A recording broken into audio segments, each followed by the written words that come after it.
You're watching Muzu.tv. We're here with JLS. Yes! Sup? Hey, ahead of a very big release, gentlemen.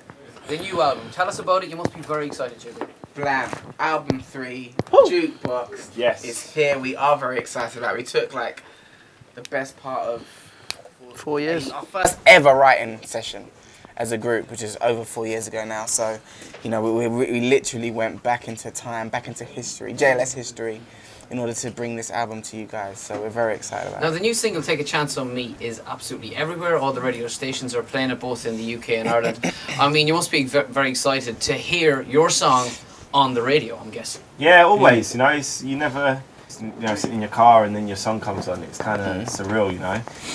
We're just thankful, you know. It's there's only so many songs that can get played in a day, and we're up there, you know, with some of the best acts in the world. So it's is that amazing. Like a massive buzz? Is it like, yeah, turn up the radio? Yeah, I want to hear that. Massively. Definitely. When you're in the car and you hear it, come on, you're like, what's that? And then you're like, yeah. Turn up some more. That sounds good. Now, obviously, boy bands are out there at the moment because Westlife have released an album, One Direction have released an album, so it's the old and the new.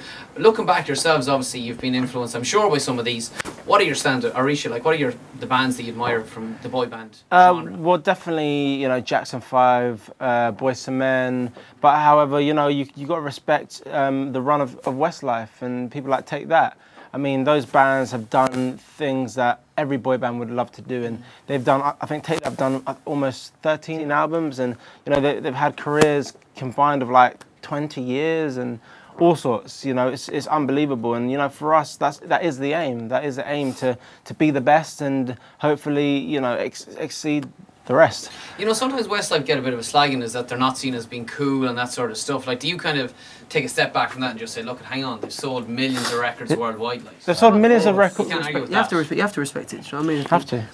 End of the day, if from any act, you know, not necessarily a group, not necessarily a boy band, whatever it may be, you know, it's hard enough to sell one record these days than it is to sell the millions that them boys do, and they have done over the years. You know what I mean? It's consistency. Do you know what I mean? They've made their path, and they've just walked through it very clear, and they've clearly smashed it, you know. And I think now, instead of them having to obviously fade out and people forget about them, they've graciously gone, do you know what, let's go out on a high, you know what I mean? Let's go out on the millions, let's go out on the massive tour, let's go out on the success, you know what I mean? It does make room for you guys, though, in fairness, when they retire, and obviously, like, there's that sort of vacuum, there's a chasm there to fill. Does that kind of excite you, the idea that suddenly you can come in there? They were right up there, and then there's a spot there now, isn't there? But I think we're different kind of acts. Do you know what I mean? Yes, we're, you know, 4 boys in a band, but, you know, the way we perform our music is completely different. So almost, you know, our markets can be slightly different. Bless you, man. It's a big sneeze. It's a big sneeze. A big sneeze. Smoozy. I should have said it. Smoozy. How's your back? Is that right? Yeah, I feel better. Thank you, Mark. But you know, I just feel great that, you know, that we've got so many amazing fans, and especially here in Ireland. I mean, it's unbelievable. We come to the airport and there are literally hundreds of girls always waiting for us. It's great. It's amazing. It's a nice sight, I'm sure. I'm going to shoot across the line and ask everybody who they're excited about right now. There's emerging artists in all sorts of genres. So, we start with yourself. Who's rocking your world? I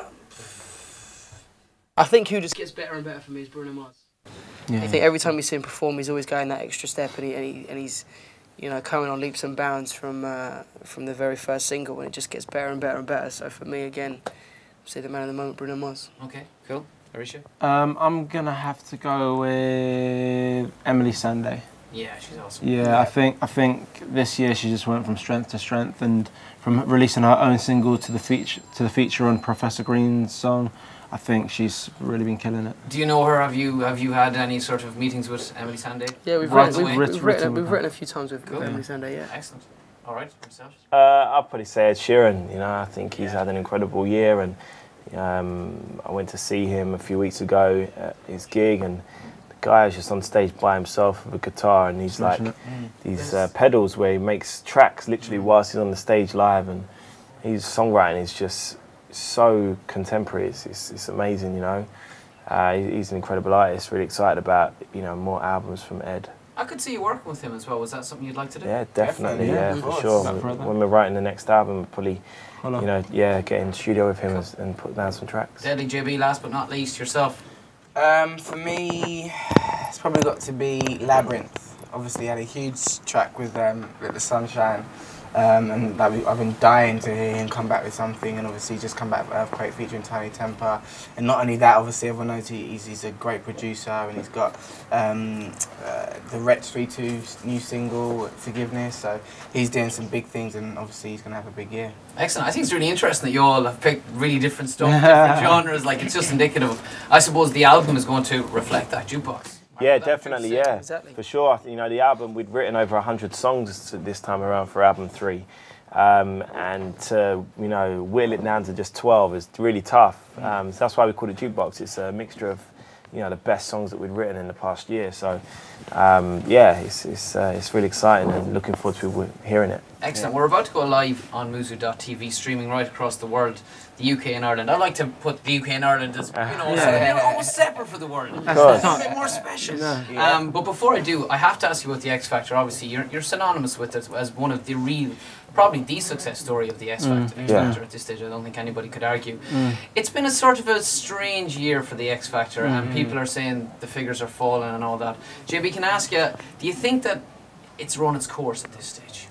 I don't think that the show's run its course. You know, obviously there have been you know, changes in the ratings and things like that, but I think it's the format of the show. You know, the format's changed, and with any change, it takes a while to get used to it. You know.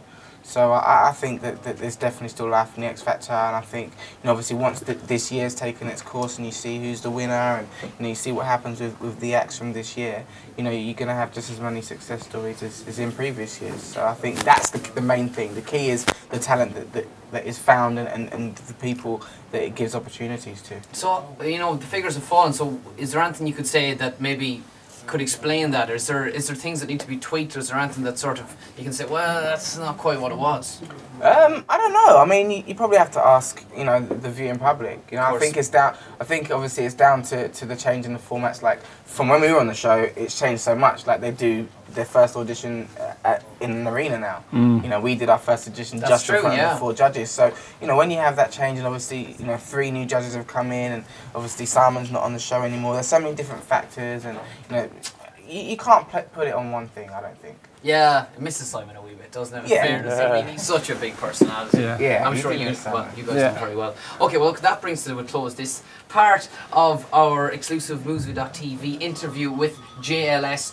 The boys are going to be talking live now, so we're going to have to say video adieu, and we'll be back with the boys very shortly. See you later, guys. Adieu. Adieu.